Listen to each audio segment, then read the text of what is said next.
Hello everyone, welcome to Web Solution. In today's video, I'm going to show you how to reply to a comment with a video on TikTok. Make sure to watch the whole video to learn how.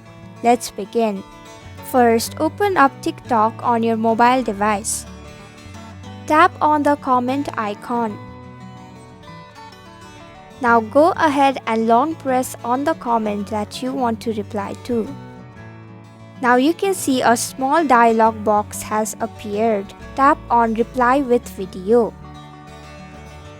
Now you can take a video of your choice and reply to the comment.